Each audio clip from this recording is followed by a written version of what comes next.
Hey, I'm Herald sports writer Manny Navarro. And I'm Andre Fernandez. And this is not just the Gridiron Report, it's a preview for National Signing Day.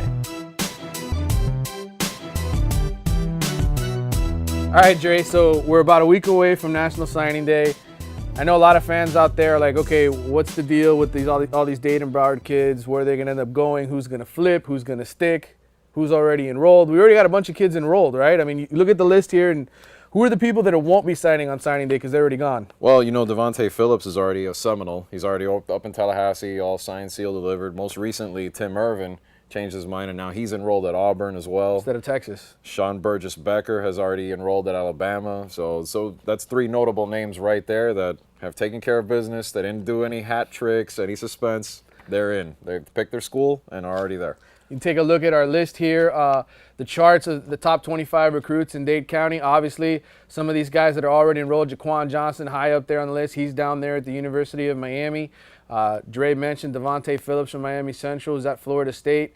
Now, we do have some lists as we look at Dade County of guys that are uncommitted or guys that could be flips, and that's why we're doing the show, so we could talk about some of these guys. Make sense of the chaos. Let's start with the number one guy in Dade County that I think is potential to be exciting here. Jordan Cronkite, the running back from Westminster Christian, committed to Miami for early in the process, decommitted from them. What's the latest with Jordan? Well, I mean, he did visit UM recently, but right now I think the interesting part is you don't hear too much about the Gators getting too many commitments down here at all, and that could change if Jordan decides, I'm going to Gainesville, I'm going to go play with Treon Harris up there.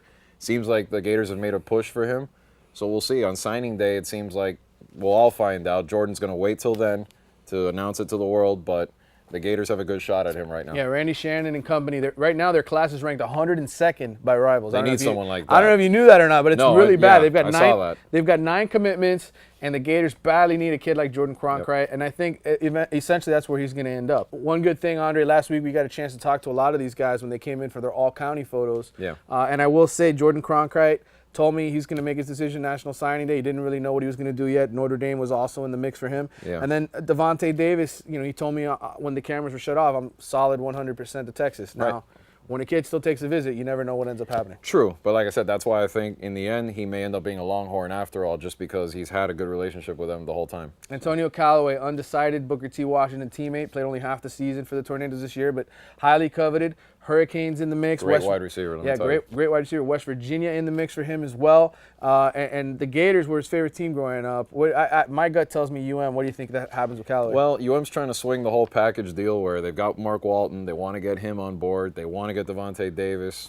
If they can get the 3, they can improve, recent, I guess you could say recruiting atmosphere that's been going on with them. So, but I think they have a good shot at Callaway. I agree. So obviously some interesting stories in Dade County. Let's look to Broward.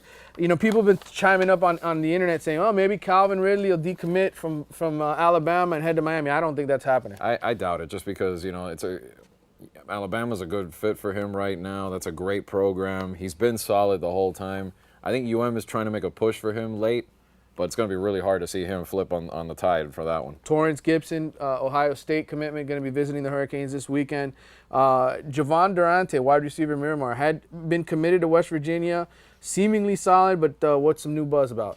A little bit on Alabama, speaking of the tide. Looks like they're trying to make a late push to try and get him. I mean, we'll see. Again, West Virginia always had that strong connection with those guys at Miramar because of Damon Cogdill. So, again, it would be hard for me to see him back off at the last minute, but you never know. One interesting guy who hasn't been committed to anybody throughout this whole process, Devontae Pete, the wide receiver from St. Thomas Aquinas, played more tight end this year. Mm-hmm. What's kind of latest with Devontae? Well, he's got a few. I mean, he's got Louisville, the Seminoles are coming after him, Ohio State is coming after him.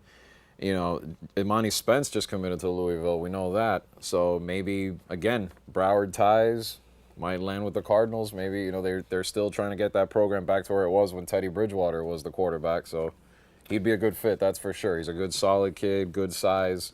We've seen him play on the field, and we know what kind of receiver he can be. Looks like things are going to be kind of interesting at St. Thomas. Obviously, we all know about Jordan Scarlett. He's taking visits to Florida this past weekend, visiting Florida State. The final weekend, he's University of Miami commitment.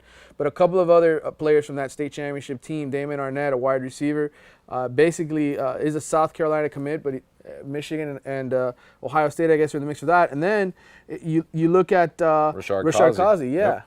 What's going on with him? He's he backed off from FAU, and he's visited Wisconsin. He's got a bunch of schools also in the mix. It looks like he's opened his recruiting up again, and could be another kid that takes it right down to the wire until next week. So we'll see. Another quality player. And we will be there to bring it all to you. Video. We'll have Justin and his cohorts out on the scene videotape, and you and I will be out all over Dade and Broward County reporting. Yep. So stay tuned to Twitter. Follow us on Twitter. If you don't follow Andre already, make sure you do that. Follow Herald High School Sports as well.